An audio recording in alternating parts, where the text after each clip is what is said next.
आजो रब वधायो शान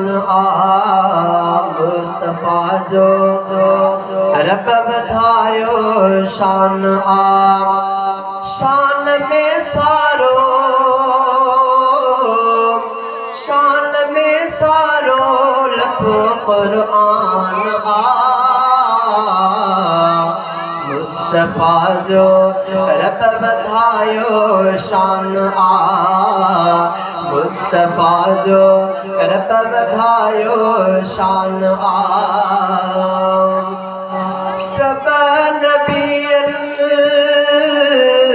जो इमामुल अंबिया सब नबियन जो इमामुल अंबिया मर्तबो अहड़ो ॾिनो तंहिंखे ख़ुदा अरशद अरबी थियो मेहमान मुस्तफा जो रब वधायो शान मुस्तफा जो रब वधायो शान शान में सारो लखो कुरान मुस्तफा जो रब वधायो शान की न हो पैदा अञा आदम थियो की न हो पैदा अञा आदम थियो की न हो पैदा अञा आदम थियो इल्म रब जे नबी आका हुयो ही सचो बिल्कुल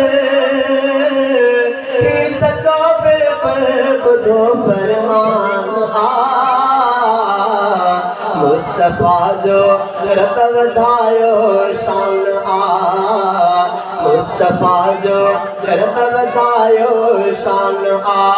शान में सारो लखो कुरान मुस्तफा जो रब वधायो शान की नहीं दो को नबी हारे दियो की नहीं दो को नबी हारे दियो की नहीं दो को नबी हारे दियो दर नबूवत जो सनण ते बंद थियो दर नबूवत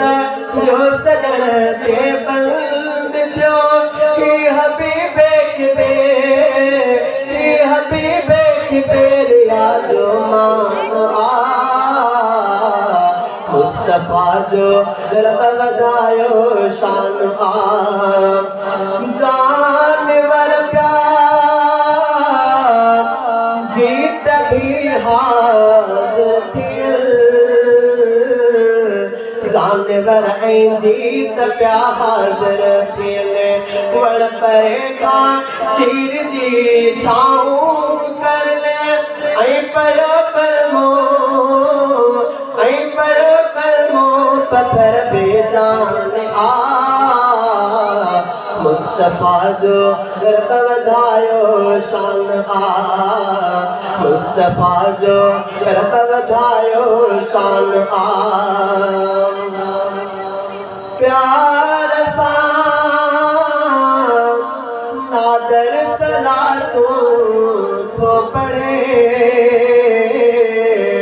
प्यार सां नादर सलातूं थो पढ़े प्यार सां नादर सलातूं थो पढ़े ऐं ज़ियारत लाइ दुआऊं थो घुरे ज़ालिमन का जान भी कुर्बान मुस्तफा जो रब वधायो शान मुस्तफा जो रब वधायो शान शान में सारो लखो कुरान मुस्तफ़ा जो रब वधायो शान आ मुस्तफ़ा जो रब वधायो शान आ शान में सारो लथो क़ुरान आ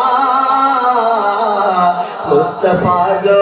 रब वधायो शान आ मुस्तफ़ा जो रब वधायो